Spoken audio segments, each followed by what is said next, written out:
আজ ছিল জামাই ষষ্ঠী, তাই তাড়াতাড়ি সব কাজ সেরে আমি একটা মেয়ে তাড়াতাড়ি স্নান করে পুজোর জোগাড়টা করে নিয়েছি, বাটু রেডি করে নিয়েছি। আর এটা ছিল আজকে আমার লুক, একদমই সিম্পলি গরমে।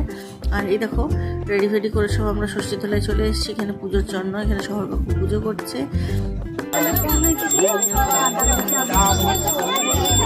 দেখতে পাচ্ছি আমাদের ষষ্ঠী তলায় কিরকম জমজমাট হয়ে উঠেছে। তো পুজো করার পর মোটামুটি বাড়ি আসতে আসতে 9টা সাড়ে 9টা বেজে গেছিলো। বাড়ি আসার পর আমি সবাইকে ফোঁটা দিয়ে বাটো দিয়ে মায়ের সঙ্গে কথা সেরে নিয়েছিলাম, মানে শাশুড়িমায়ের সঙ্গে মাও ফোঁটা দিল বাবুদেরকে, আমাকে, বাবুদের বাবাকে। তারপর সব কিছু সেরে আমি বসে গেছি। সবার শেষে একটু প্রসাদ খেয়ে জল টল খেয়ে এবার কাজে লাগতে। আমাকে থেকে দেখে বুঝতে পারছো যে কতটা গরম ছিল, কীরকমভাবে ঘেমেছি। তো যাই হোক, আজকে ভেবেছিলাম ছোলার ডাল আর ঘুগনি রান্না করব। তো বাড়ির ছেলেরা বললো এটা দিয়ে ওরা ভাত খেয়ে নেবে, আর সঙ্গে করেছি ভেন্ডি ভাজা। তো চলো এবার ওনাদেরকেও খেতে দিয়ে দিই, আর আমরাও চটপট করে খেয়ে নিই দুপুরের লাঞ্চটা।